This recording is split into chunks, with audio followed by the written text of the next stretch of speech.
जैसा कि हम जानते हैं, हम दूसरे पत्रस के दूसरे अध्याय में आ पहुंचे हैं, जहां पर हम लोग झूठे शिक्षकों के विषय में हम अध्ययन कर रहे हैं। ठीक है, आज का जो टॉपिक है झूठे शिक्षकों का पर्दाफाश, फॉल्स टीचर्स एक्सपोज्ड। ठीक है, मसीह के अधिकार को अस्वीकार करना या इनकार करना, इस विषय पर आज हम देखने वाले हैं। देखिए, झूठे शिक्षकों का पर्दाफाश मैं नहीं कर रहा हूं। ठीक है, I am not exposing false teachers, परंतु झूठे शिक्षकों का पर्दाफाश खुद परमेश्वर का वचन ही कर रहा है।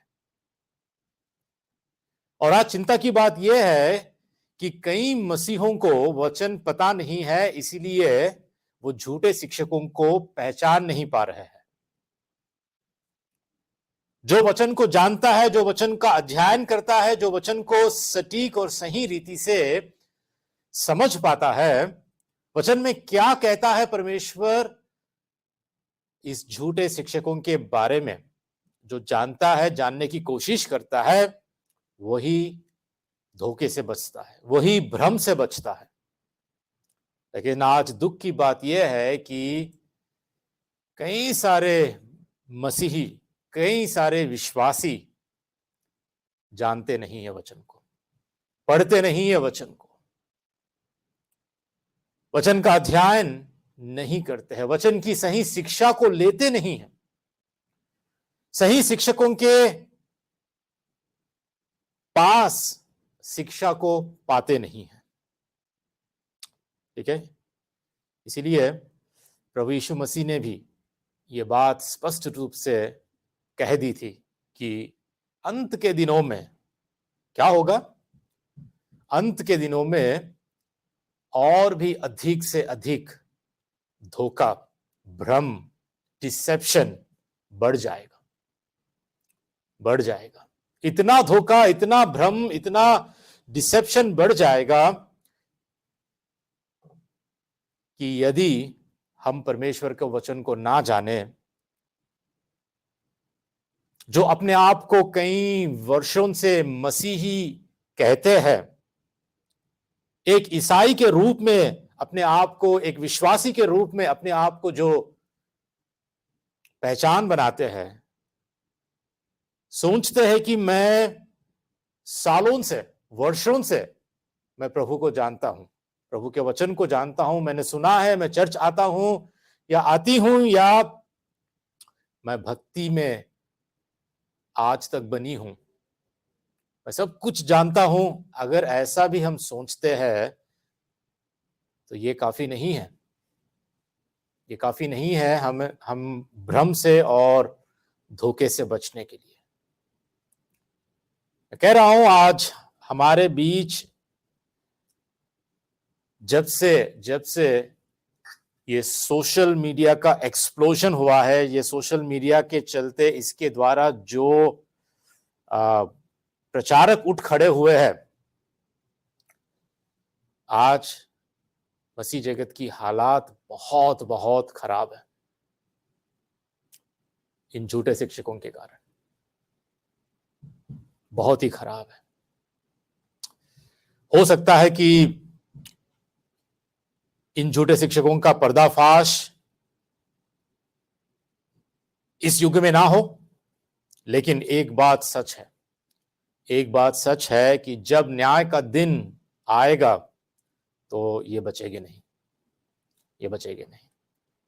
देखिए, मेरी किसी से कोई व्यक्तिगत दुश्मनी नहीं है,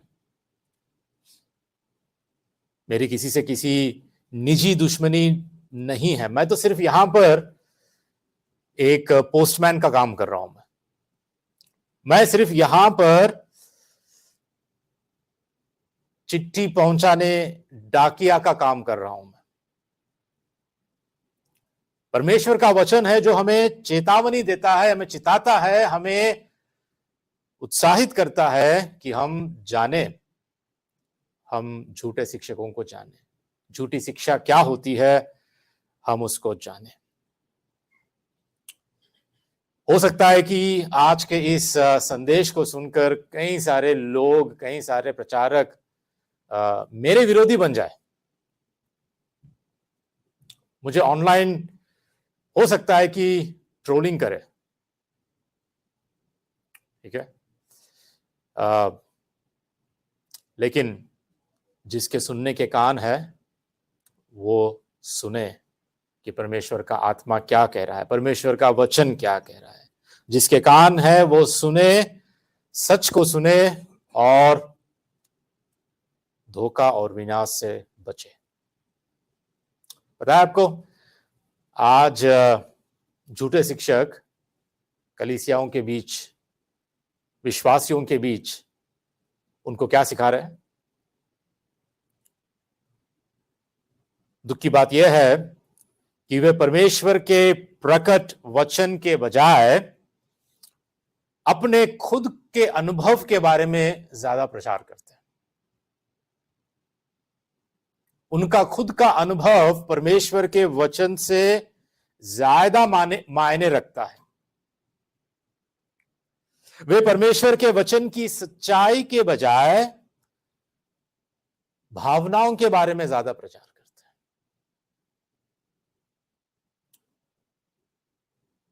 वे जो आंतरिक परिवर्तन होना चाहिए परमेश्वर के वचन के द्वारा, पवित्र आत्मा के द्वारा जो आंतरिक परिवर्तन होना चाहिए, उसके बजाय बाहरी दिखावे और संसारिक आशीषों के बारे में ज्यादा प्रचार करते हैं।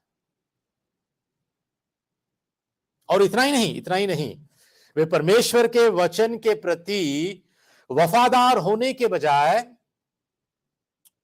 आपकी भावनाओं को छूने के लिए कुछ भी प्रचार कर देते हैं। मतलब जब प्रचार होता है, it should touch your emotions.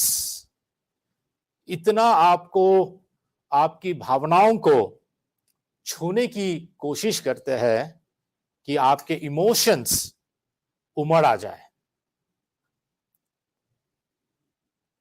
ठीक है। फिलॉसॉफिकल, इमोशनल और मनगढ़ित कहानियां, ज्यादातर आज हम यही सुनते हैं। परमेश्वर का वचन क्या कहता है, उस वचन के प्रति वफादारी से, जैसा वचन है उस वचन को वैसे ही प्रस्तुत करना, उस वचन का अध्ययन करके लोगों को उस वचन के बारे में समझाना कि वचन क्या कहता है।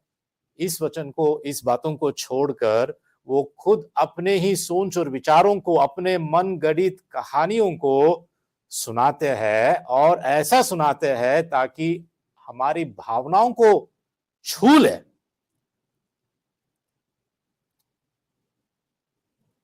और सबसे बढ़कर उनका संदेश बस बाहरी जो दिखावा होता है उस पर फोकस होता है, और सांसारिक आशीषें हम कैसे पाए। हमेशा हमारे ही आशीषों के बारे में, मनुष्य के विषय में ही प्रचार अधिक से अधिक होते रहता है कि मनुष्य का कैसे फायदा हो, विश्वासियों का फायदा कैसा हो, इसी के बारे में। दुख की बात है। सबसे पहले हम देखते हैं कि आज का वचन जो हमने अभी तक पढ़ा था, दूसरे पत्रस का दूसरा अध्याय, ठीक है। वचन ऐसा कहता है, दूसरे पत्रस का दूसरा अध्याय। हम सिर्फ आज एक पद को देखने वाले हैं, और इस पद में भी जो दूसरा भाग है हम उसी को देखेंगे, क्योंकि जो पहला भाग है हमने उसको देख लिया है। वचन ऐसा कहता है कि फिर भी जिस प्रकार उन लोगों में झूठे भविष्यद्वक्ता थे, उसी प्रकार तुम में भी झूठे उपदेशक होंगे, जो नाश करने वाले पाखंड का उद्घाटन छिप छिप कर करेंगे। यहां तक हमने देख लिया था। कई सेशंस में मैंने आपको समझाया है किस प्रकार के झूठी शिक्षाएं आज प्रचलित है मसीह जगत में। और आज हम दूसरा भाग देखेंगे, वो जो कहता है, और उस प्रभु का जिसने उन्हें मोल लिया है इनकार करेंगे। कौन है ये जो इनकार करने वाले? झूठे उपदेशक। उस प्रभु का जिसने उन्हें मोल लिया है इनकार करेंगे, और अपने आप को शीघ्र विनाश में डाल देंगे, ठीक है। मसीह जगत में सबसे अधिक प्रचलित झूठे शिक्षाओं के भाग के रूप में हमने कुछ विनाशकारी शिक्षाओं को हमने देखा था। ठीक है, जैसे कि पिछली बार भी मैंने बताया था, मैं इन सब को फिर से डिटेल में एक्सप्लेन करने वाला नहीं हूं, लेकिन हमने क्या शेयर किया था पिछली बार, पिछले कुछ सेशंस में, जो पहले वचन के पहले भाग के रूप में इस पद को हम देखते हुए हमने क्या सीखा था, सिर्फ उस टॉपिक के बारे में आपको बता देता हूं। सबसे पहले हमने देखा था समृद्धि के सुसमाचार के विषय में, प्रॉस्पेरिटी गॉस्पेल। ठीक है, जो स्वास्थ्य और संपत्ति का सुसमाचार है। ठीक है, दूसरी बात हमने ये देखा था मसीह की मनुष्यत्व और ईश्वरत्व को नकारना, denying Christ humanity and divinity और डीइटी। ठीक है, तीसरा विषय हमने ये देखा था सस्ता अनुग्रह, चीप ग्रेस, सस्ता अनुग्रह, पाप करने का लाइसेंस। और पिछले हफ्ते याद है हमने क्या देखा था? क्या था टॉपिक, क्या था पिछले हफ्ते का? किसी को याद नहीं है? और एक झूठी शिक्षा के विषय में हमने पिछले हफ्ते देखा था, याद है आपको? हाँ, चेंज करना, क्या चेंज करना है?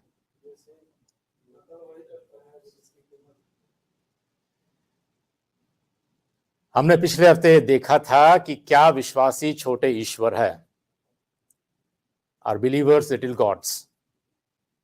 याद है आपको? ये झूठी शिक्षा जहां पर यह सिखाया जाता है कि हर उद्धार प्राप्त और नए जन्मे हुए विश्वासी परमेश्वर के समान एक हम भी छोटे ईश्वर है। ठीक है, बड़े विस्तार से मैंने इन बातों को मैंने आपके आगे रखा था पिछले हफ्ते, और ये सारी बातें, ये सारे शिक्षाएं, इन सारे शिक्षाओं के विषय में जो अध्ययन हमने किया था, जो संदेश मैंने आपको सुनाया था, वो हमारे YouTube चैनल पर अवेलेबल है। यदि आपको देखना है तो आप प्लीज देख सकते हैं, सीख सकते हैं और सतर्क रह सकते हैं। ठीक है, आज मैं इन सब के बारे में फिर से एक बार मैं रिपीट करना नहीं चाहता हूं, लेकिन आज हम देखने वाले हैं जो पहले अध्याय, दूसरे अध्याय का जो पहला पद है उसका दूसरा भाग। वचन ऐसा कहता है, और उस प्रभु का जिसने उन्हें मोल लिया है इनकार करेंगे। कौन है जो इनकार करने वाले? झूठे शिक्षक, झूठे शिक्षक। किसका इनकार करेंगे? प्रभु यीशु मसीह का। उस प्रभु का जिसने उन्हें मोल लिया है इनकार करेंगे और अपने आप को शीघ्र विनाश में डाल देंगे।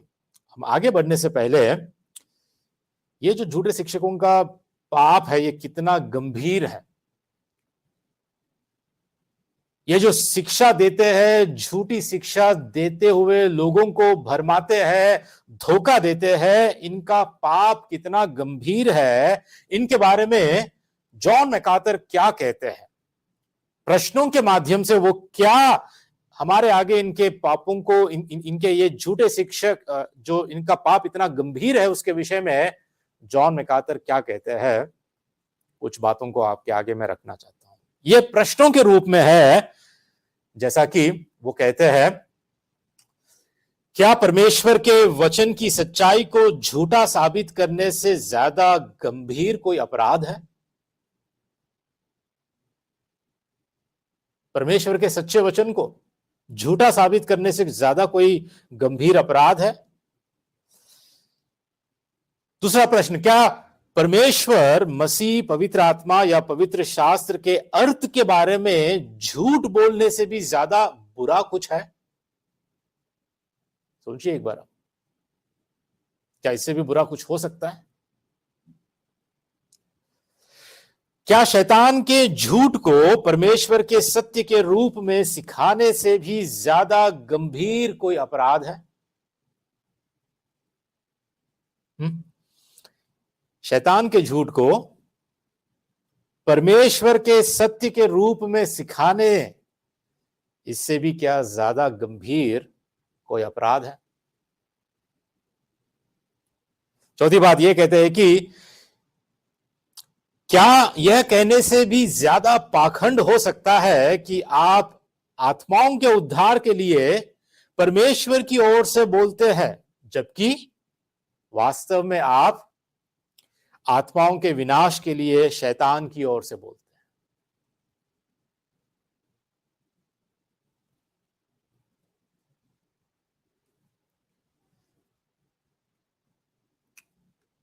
क्या परमेश्वर के लिए उसके वचन की गलत व्याख्या से अधिक क्रोधित करने वाली कोई बात है? ठीक है। और फिर अंत में यह कहते हैं कि क्या चर्च में या कलीसिया में झूठा शिक्षक होने से ज्यादा घिनौना धोखा हो सकता है? देखिए, इन सारे प्रश्नों में जो जॉन मैकार्थर हमारे आगे रखते हैं, हमें यह स्पष्ट रूप से दिखाई देता है कि एक झूठे शिक्षक का जो पाप है, एक झूठे शिक्षक का अपराध है, एक झूठे शिक्षक की जो बुराई है, वो बहुत ही गंभीर है। उसका जो पाखंड है, जो दिखावा है, वो बहुत ही गंभीर है। न्याय के दिन बहुत ही अधिक शिक्षा के, परमेश्वर के क्रोध के ये पात्र है। क्यों ये इतना गंभीर है? क्यों ये इतनी बड़ी समस्या है आज के लिए, आज मसीह जगत में? क्योंकि ये लोग परमेश्वर के संतान या विश्वासियों के आत्माओं से खिलवाड़ कर रहे हैं। ये लोग शैतान के झूठ को परमेश्वर के सत्य के रूप में आज बांट रहे हैं, जिसके कारण कई भोले भाले विश्वासी भी आज इनके शिकार हो रहे हैं।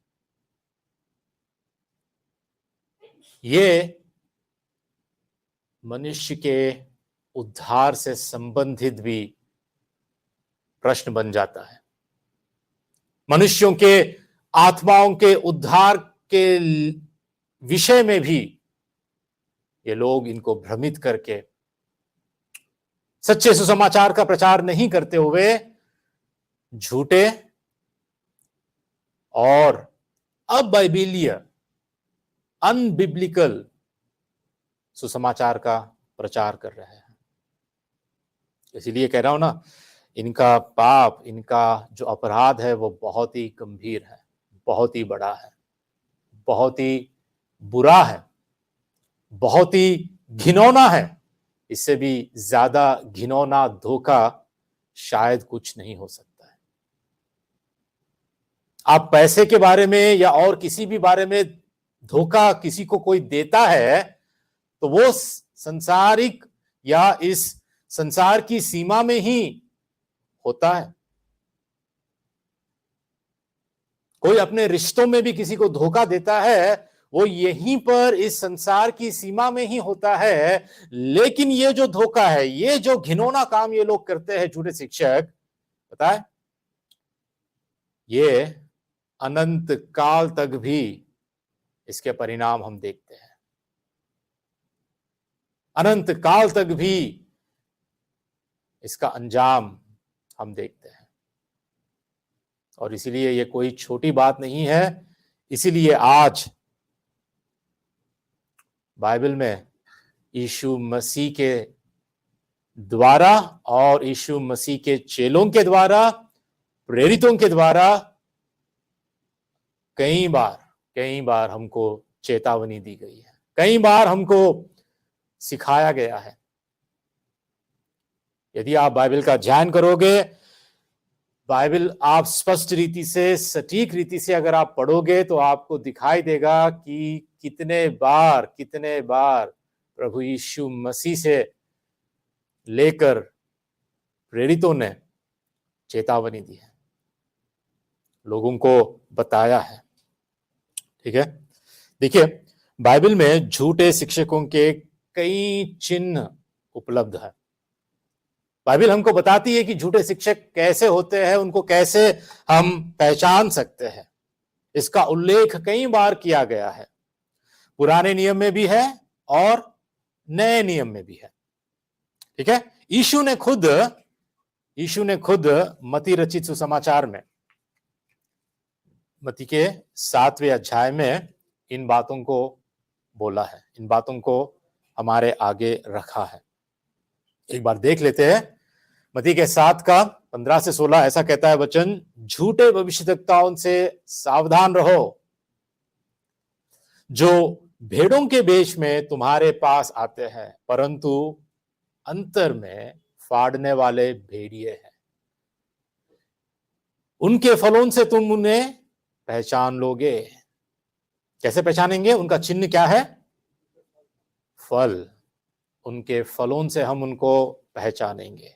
उनके फल बुरे हैं। क्यों उनके फल बुरे हैं? क्योंकि उनका जड़ बुरा है।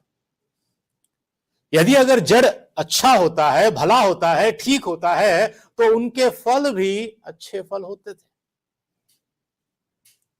लेकिन यदि जड़ खराब है, जड़ सड़ा हुआ है, जड़ बुरा है, तो फल भी बुरा ही होता है। और हम उनको कैसे पहचानेंगे? प्रभु क्या कहता है यहां पर? उनके फलों से तुम उन्हें पहचान लोगे। और उतना ही नहीं, 21 से 23 हम पढ़ते हैं, जो मुझसे हे प्रभु कहता है, उनमें से हर एक स्वर्ग के राज्य में प्रवेश ना करेगा, परंतु वही जो मेरे स्वर्गीय पिता की इच्छा पर चलता है। हे प्रभु कहने वाले बहुत है, लेकिन जो कोई हे प्रभु कहता है, वचन कहता है कि उनमें से हर कोई स्वर्ग के राज्य में प्रवेश नहीं करेगा। कौन करेगा प्रवेश? वही जो मेरे स्वर्गीय पिता की इच्छा पर चलता है, जो परमेश्वर की इच्छा को जानकर उस परमेश्वर की इच्छा पर जो चलता है, वही स्वर्ग के राज्य में पहुंचेगा। और फिर प्रभु कहता है, उस दिन, न्याय के दिन, उस दिन बहुत लोग मुझसे कहेंगे। उसने ये नहीं कहा कि थोड़े लोग रहेंगे, सिर्फ थोड़े ही लोग कहेंगे। प्रभु ने कहा कि बहुत लोग मुझसे कहेंगे, हे प्रभु, क्या हमने तेरे नाम से भविष्यवाणी नहीं की, और तेरे नाम से दुष्ट आत्माओं को नहीं निकाला, और तेरे नाम से बहुत अचंभे के काम नहीं किए?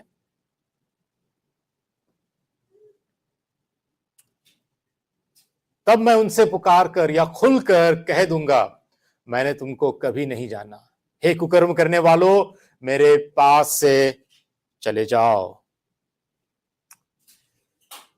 क्या देख रहे हैं हम यहां पर? उनको हम कैसे पहचानते हैं?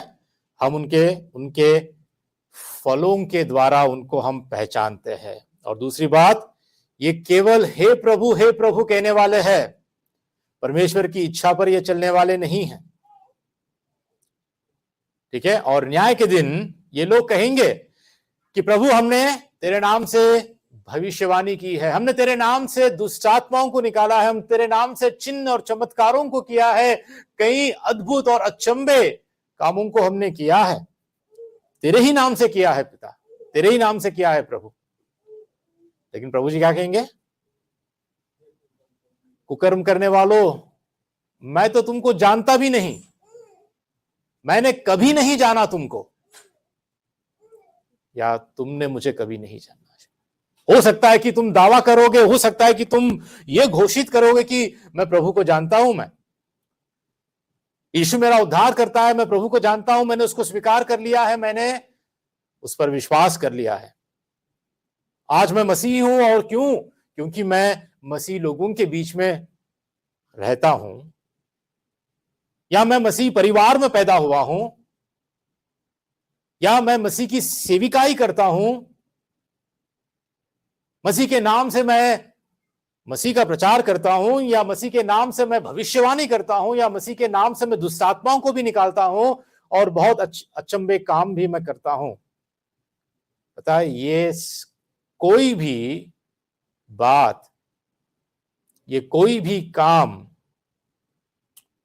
हमें परमेश्वर के आगे उसके राज्य में प्रवेश दिलाने में सक्षम नहीं है। यदि कोई मसीह को व्यक्तिगत रूप से एक निजी संबंध में, एक इंटीमेट रिलेशनशिप में अगर उसको नहीं जानता, और इतना ही नहीं, सिर्फ हम जानना नहीं लेकिन मसीह हमको जानना चाहिए। तो प्रश्न यह है कि क्या आज परमेश्वर हमको जानता है? क्या ये झूठे प्रचारक जो होते हैं, क्या सच में ये मसीह को जानते हैं, या सच में प्रभु उनको जानता है? और ये बात केवल हम फलों से ही देखते हैं। फल मतलब केवल दिखाने के लिए संख्या नहीं, दिखाने के लिए सब्सक्राइबर्स नहीं, दिखाने के लिए हजारों लोग आ रहे हैं, या सिर्फ फल मतलब ये नहीं कि लोग आपकी प्रशंसा कर रहे हैं, आपकी जय जय कर रहे हैं, लोगों के बीच में आप लोकप्रिय बन गए हैं। फल मतलब ये नहीं। फल मतलब परमेश्वर की इच्छा को जानकर उस इच्छा पर चलना। हमारे व्यक्तिगत जीवन में और हमारे बीच जो लोग रह रहे हैं उनके बीच आत्मा के फल का प्रदर्शन करना।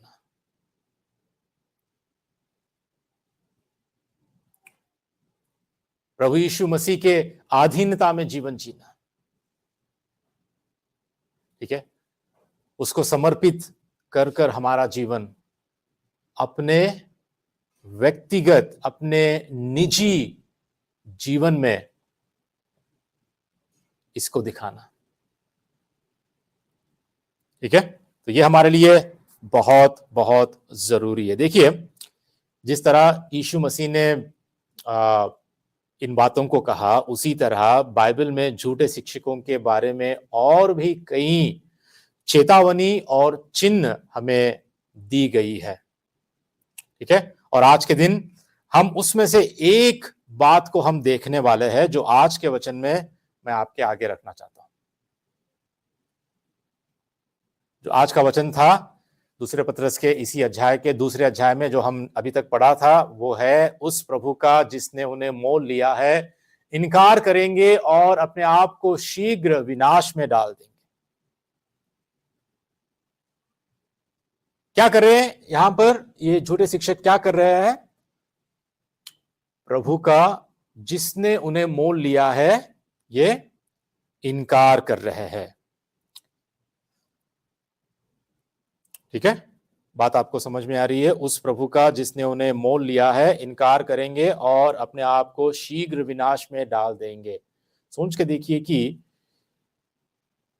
वे उसे या प्रभु को कहां इनकार करेंगे? समाज के बीच में। कोई ऐसा प्रचारक यदि चर्च के बीच में, कलीसिया के बीच में, समाज के बीच में प्रभु यीशु मसीह का इनकार करता है तो हम तो उसको आसानी से पहचान लेंगे, है ना? बहुत आसानी से उसको पहचान लेंगे और हमें पता चल जाता है कि वो झूठा शिक्षक है।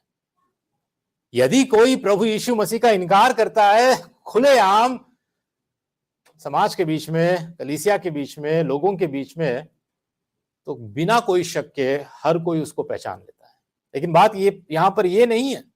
हमने देखा कि ये छिप छिप कर झूठे, विनाशकारी, घातक शिक्षाओं को हमारे बीच में लाएंगे। बिल्कुल उसी तरह छिप छिप कर ये अपने ही निजी व्यक्तिगत जीवन में, अपने प्राइवेट लाइफ में ये क्या करेंगे? प्रभु का इनकार करेंगे। प्रभु का इनकार करेंगे। समाज में नहीं, समाज में अगर कोई करता है, प्रभु का इनकार करता है, तो उसको तो आराम से, आसानी से, हम बड़ी सरलता से हम पहचान लेंगे। लेकिन ये अपने निजी व्यक्तिगत जीवन में ये प्रभु का इनकार करेंगे, उसके अधिकार को इनकार करेंगे, ठीक है।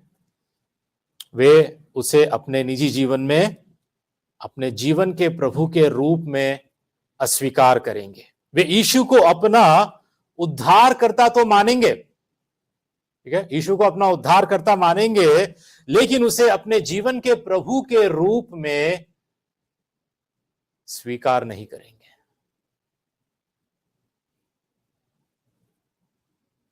देखिए बाइबल क्या कहती है यीशु मसीह के बारे में, कि यीशु सबका प्रभु है ना, he is the Lord of all,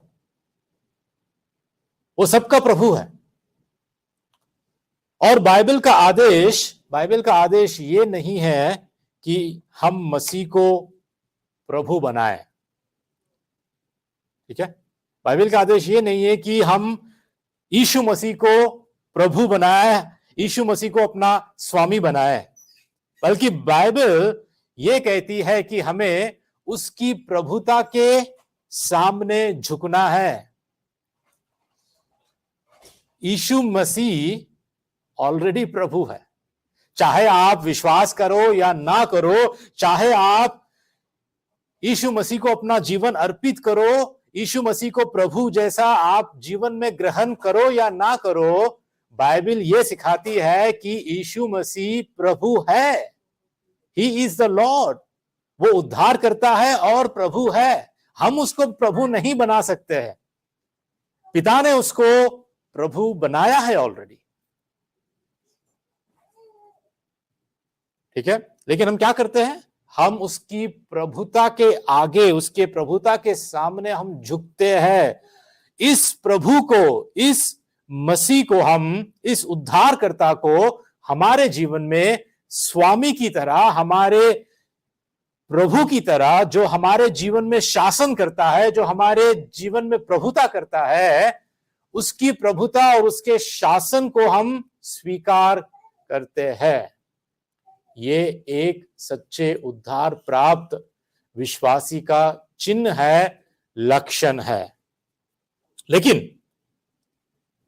पता है ये झूठे उपदेशक क्या करते हैं, झूठे प्रचारक क्या करते हैं, अपने व्यक्तिगत जीवन में भले ही प्रभु को उद्धार करता कह के मान लेंगे, स्वीकार कर लेंगे, क्यों, क्योंकि उद्धार तो सबको जरूरत है, उद्धार की सबको जरूरत है, स्वर्ग की सबको जरूरत है, स्वर्ग यहां पर भी चाहिए, मरने के बाद भी चाहिए, लेकिन यीशु मसीह का हुक्म, यीशु मसीह का जो शासन है, यीशु मसीह की जो प्रभुता है, वो हमारे जीवन में प्रभु बनकर, प्रभु जैसा हम उसको स्वीकार करना, ये हर कोई नहीं चाहता है। और खासकर ये झूठे प्रचारक, ये झूठे उपदेशक यीशु मसीह को प्रभु के रूप में इनकार करते हैं, इनकार करते हैं। वे अपना जीवन मसीह की प्रभुता को समर्पित नहीं करते। वे हे प्रभु कहेंगे, परंतु पिता की इच्छा पर नहीं चलेंगे, ठीक है। तो यहां पर मैं आपको और कुछ बताऊंगा कि जब कोई व्यक्ति, चाहे वो विश्वासी हो, चाहे वो प्रचारक हो, कोई भी उद्धार प्राप्त व्यक्ति जब ये कहता है कि यीशु मेरा प्रभु है, ये अंगीकार करता है कि यीशु मेरा प्रभु है, तो पता है उसमें कम से कम 3 बातें शामिल होती है, 3 बातें उसमें शामिल होती है। पहली बात, उसकी आज्ञा मानकर उसे प्रभु के रूप में स्वीकार करना शामिल है, ठीक है, उसकी आज्ञा मानकर उसे प्रभु के रूप में स्वीकार करना शामिल है। सोचिए कि अगर आप उसकी आज्ञा को ही नहीं मानते हो, तो वो आपका वो स्वामी कैसे हो सकता है, वो आपका प्रभु कैसे हो सकता है। यदि आप उसकी संतान बन गए हो, उसके चेले बने हो या उसके अनुयायी बने हो, यदि आप उसकी बात नहीं मानते हो, उसकी आज्ञा का अगर पालन नहीं करते हो, तो आप उसको प्रभु के रूप में स्वीकार भी नहीं कर रहे हो। तो पहली बात यह है कि उसकी आज्ञा मानकर उसे प्रभु के रूप में स्वीकार करना शामिल है। दूसरी बात, अपनी इच्छा को उसकी प्रभुता में समर्पित करना शामिल है।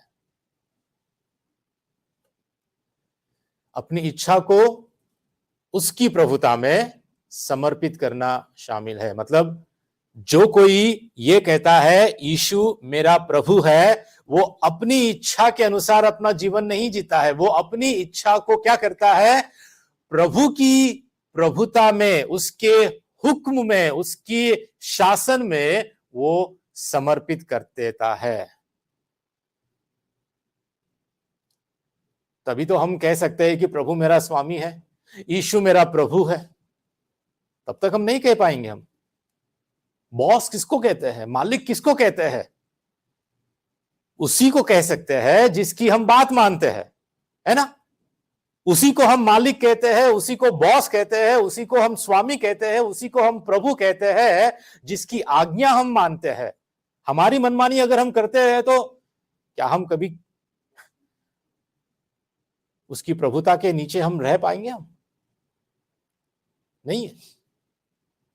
यदि कोई विश्वासी यीशु को प्रभु कहता है, यीशु को प्रभु के रूप में स्वीकार करता है, यदि कोई प्रचारक यीशु को प्रभु कह के अपने निजी जीवन में स्वीकार करता है, तो क्या करता है? वो अपनी इच्छा को उसकी प्रभुता में समर्पित कर देता है।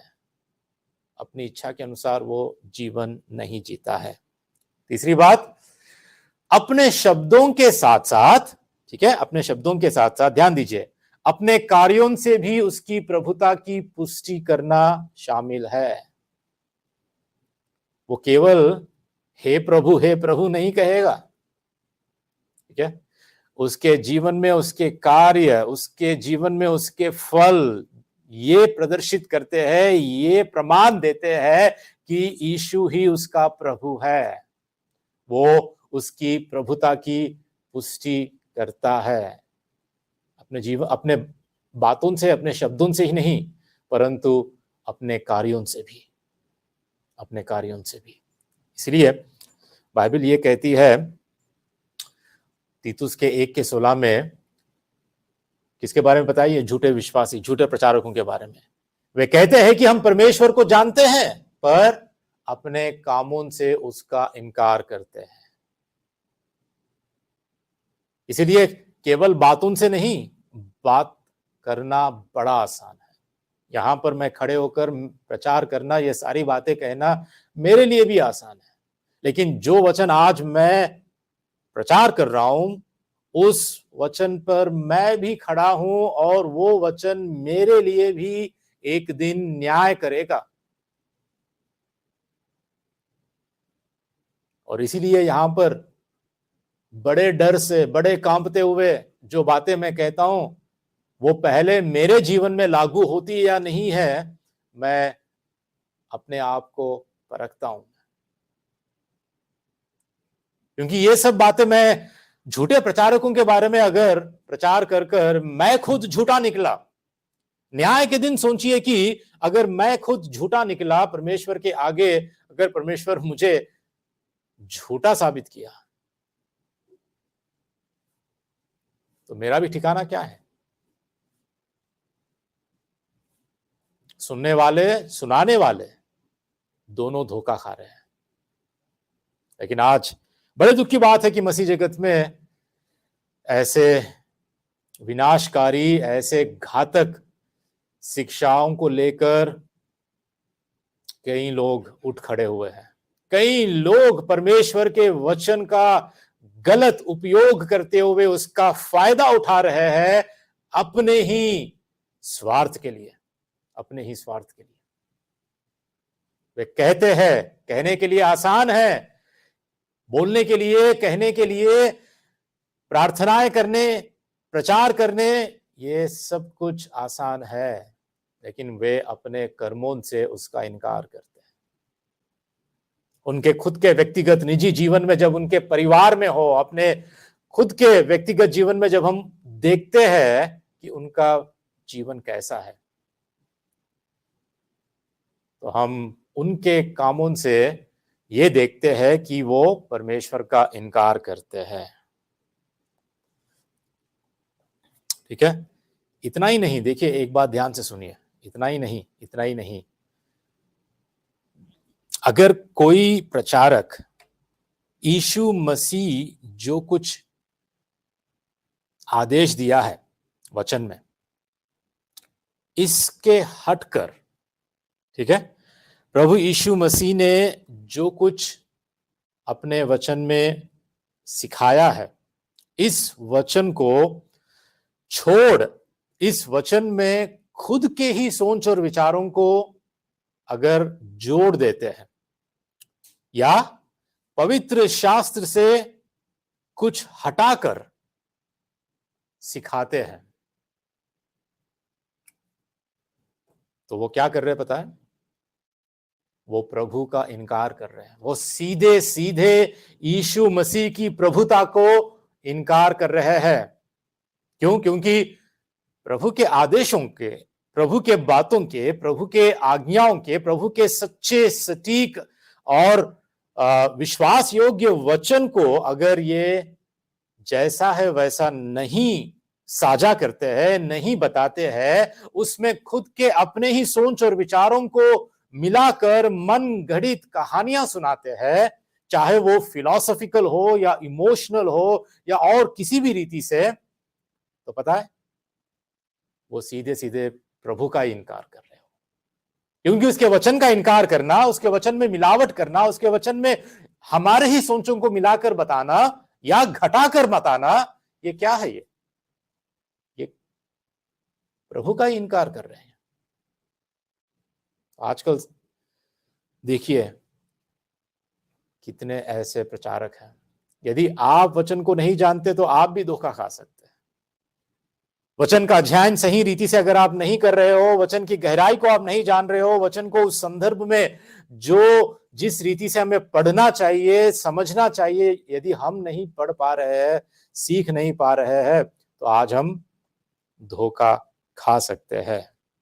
क्योंकि शैतान भी वचन का ही उपयोग करके हमें धोखा दे सकता है। यीशु मसीह को ही उसने वचन को कोट करके कहा, यहां से छलांग मार, यहां से कूद, कोई बात नहीं। वचन में लिखा है कि स्वर्गदूत आएंगे और तुझे संभाल लेंगे, वो तुझे उठा लेंगे, कोई चोट नहीं पहुंचेगी तुझे। शैतान भी वचन का उपयोग करके हमें भरमाने की कोशिश कर सकता है, पूरी संभावना है। ठीक है, तो ये जो वचन, प्रगट वचन है, the revealed word of God, इसको छोड़ और यदि अन्य सोच और विचारों को इसमें डालकर मिलावट करके अगर कोई प्रचार भी करता है या उसको घटाकर भी प्रचार करता है, तो वो प्रभु यीशु मसीह की अधीनता में नहीं जीवन जी रहा है। ठीक है, इसके साथ साथ हमें वचन को देखना है कि वचन और एक बात यहां पर कहता है। ठीक है, जो दूसरे पत्रस का भी हमने जो वचन पढ़ा है, उसमें ऐसा लिखा है कि उस प्रभु का जिसने उन्हें मोल लिया है ना, उस प्रभु का जिसने उन्हें मोल लिया है, मतलब उन्हें खरीद लिया है। अब सोच के देखिए यहां पर कि यदि प्रभु यीशु मसीह ने अपने लहू के द्वारा, अपने बहाए हुए लहू के द्वारा और कीमत चुकाकर इनको खरीद लिया है, ये झूठे शिक्षकों को खरीद लिया है, तो क्या इसका मतलब ये अपने उद्धार को खो चुके हैं? यदि ये प्रभु के अधीन में या प्रभु को इनकार करने वाले बन गए हैं, जिनको प्रभु ने अपने लहू से खरीदा है ना, वचन कहता है कि उन्हें, जिसने उन्हें मोल लिया है, तो यदि अगर प्रभु इनको मोल लिया है, खरीदा है, तो क्या ये झूठे प्रचारक अब जो प्रभु का इनकार कर रहे हैं, क्या इन्होंने अपना उद्धार खो दिया है? बात यह है कि इन्होंने कभी उद्धार पाया ही नहीं। बात यह है कि इन्होंने कभी उद्धार पाया ही नहीं। क्यों? क्योंकि उद्धार में केवल यीशु को अपना उद्धारकर्ता के रूप में ही नहीं परंतु यीशु को प्रभु के रूप में भी स्वीकार करना शामिल है। यदि ये लोग प्रभु का ही इनकार कर रहे हैं तो बात ये आती है कि क्या इन्होंने कभी उद्धार पाया भी है या नहीं है। क्या सीख सकते हैं हम यहां से कि एक विश्वासी जो अपने आप को तो विश्वासी कहता है, ये पूरी संभावना है उसके जीवन में कि यदि वो प्रभु को उद्धारकर्ता के रूप में मानता है परंतु अपने जीवन में ऐसे विश्वास को नहीं पाया है जो विश्वास उसको प्रभु की आज्ञाकारिता में आगे बढ़ाती है, ऐसा विश्वास जो उसका उद्धार करता है, ऐसा विश्वास जिसमें वो यीशु को प्रभु के रूप में स्वीकार करता है। अगर ऐसा विश्वास नहीं है, चाहे वो जितना भी अपने आप को विश्वासी कहे, जितने सालों से भी वो अपने आप को विश्वासी कहे, वो कभी उद्धार पाया ही नहीं। उद्धार में यदि कोई सच में बचाया जाता है तो वो प्रभु को अधीनता में, प्रभु के शासन में, प्रभु को अपना स्वामी मानकर उसके प्रति अपने जीवन को समर्पित करके वो जीवन जीता है। वो ऐसा हो नहीं सकता कि कोई व्यक्ति उद्धार पाए और प्रभु का इनकार करे। क्या हो सकता है ऐसा? नहीं। एक सच्चा विश्वासी, सच्चा उद्धार प्राप्त व्यक्ति जरूर प्रभु को स्वीकार करेगा, उसकी प्रभुता को स्वीकार करेगा, उसके शासन को स्वीकार करेगा। अपने जीवन में वो उसको अपना राजा, अपना स्वामी, अपने जीवन का शासक की तरह वो उसको स्वीकार करता है, उसकी आज्ञाकारिता में वो आगे बढ़ता है। देखिए, प्रभु यीशु मसीह का लहू या प्रभु यीशु मसीह का जो समाप्त कार्य है, उद्धार के लिए उसने जो कार्य किया है,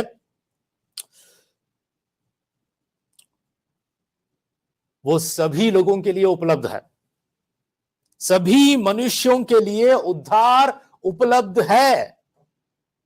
इसको हम नहीं कह सकते।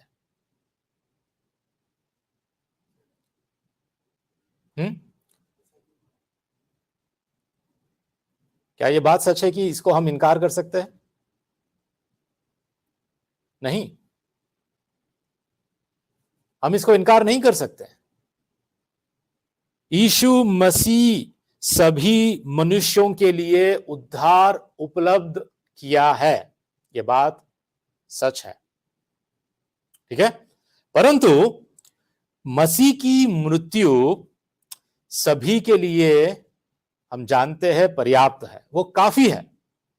उद्धार पाने के लिए सभी मनुष्यों के लिए प्रभु यीशु मसीह की उनका जीवन, उनका मृत्यु, उनका पुनरुत्थान हमें उद्धार देने के लिए पर्याप्त है, काफी है। लेकिन केवल उन लोगों के लिए यह प्रभावशाली है जो अपने प्रभु और उद्धारकर्ता में जीवित और आज्ञाकारी विश्वास रखते हैं।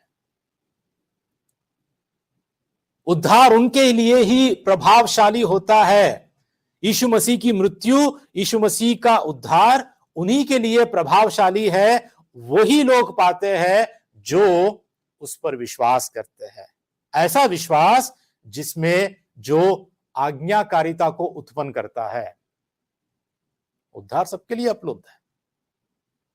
हाँ, यीशु मसीह का लहू प्रभावशाली है, सबको बचाने के लिए प्रभावशाली है, लेकिन उन्हें ही बचाएगा जो उस पर विश्वास करते हैं, जो मसीह पर ऐसा विश्वास करते हैं जिस विश्वास में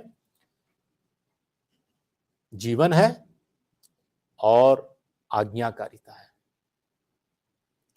ठीक है, इसीलिए हर व्यक्ति अपने आप को परखना चाहिए। हर व्यक्ति को यह देखना चाहिए कि हाँ, प्रभु यीशु मसीह ने मेरे लिए उद्धार को उपलब्ध कराया है।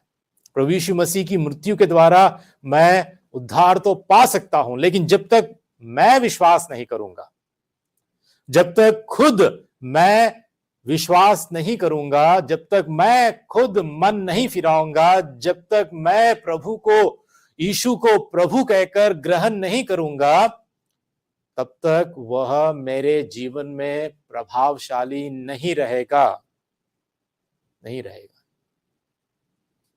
इसलिए इसी कारण हर व्यक्ति जो अपने आप को मसीही कहता है, क्रिस्टीय कहता है, वो अपने आप को परखना जरूरी है, अपने आप को परखना जरूरी है। हर प्रचारक भी अपने आप को परखना जरूरी है। देखिए, एक सच्चा प्रचारक पहले एक सच्चा मसीही होता है, तभी जाके एक सच्चा प्रचारक बन सकता है।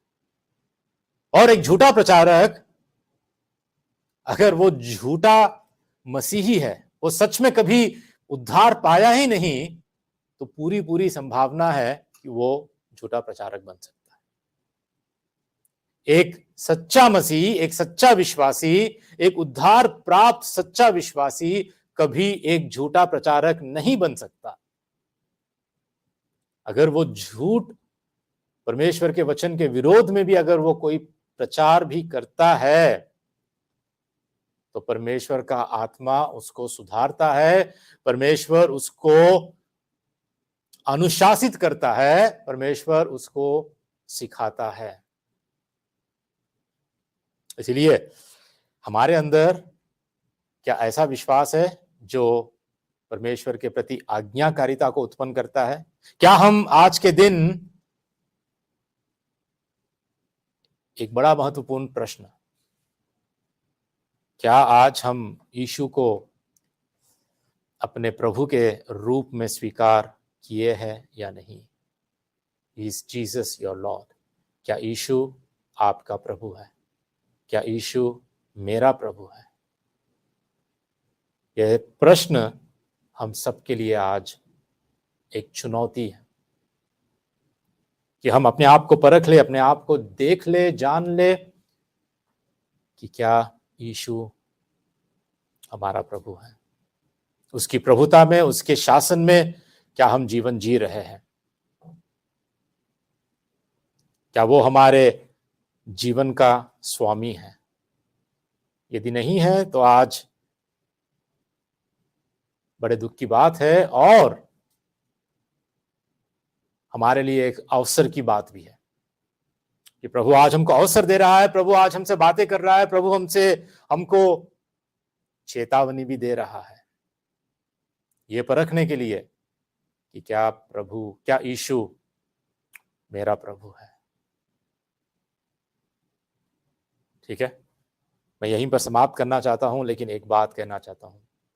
मैं यहां पर कोई एक सिद्ध मनुष्य की तरह, एक सिद्ध प्रचारक की तरह, या सब कुछ जानने वाला प्रचारक की तरह मैं यहां पर खड़ा नहीं हूं। मुझ में जो निर्बलता है मैं जानता हूं, और प्रभु मुझे भी अपने स्वरूप में दिन प्रतिदिन बना रहा है, बदल रहा है। लेकिन जो बाइबल की मूल शिक्षाएं है, जो बाइबल सिखाती है हमको, जो बाइबल की सच्चाई है, उन्हें जिस रीति से प्रचार करना है, मैं वैसे ही प्रचार करूंगा, मैं वैसे ही बताऊंगा।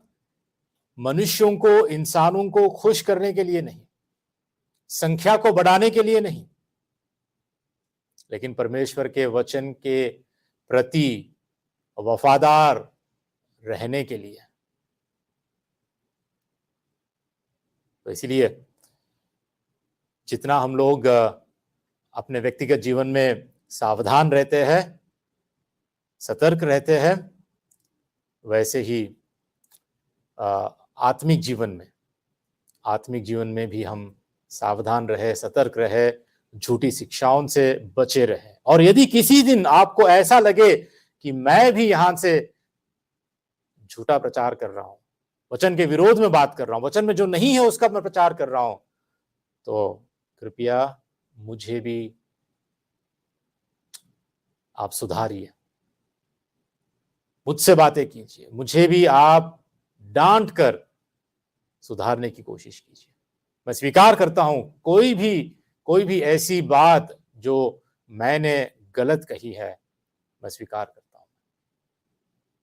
लेकिन जहां तक परमेश्वर के वचन की बात है, यहां इस जगह से, इस पुलपिट से यदि हम प्रचार करते हैं, ये परमेश्वर के सच्चे, सटीक और सही वचन के अनुरूप होना चाहिए। चलिए हम प्रार्थना करेंगे।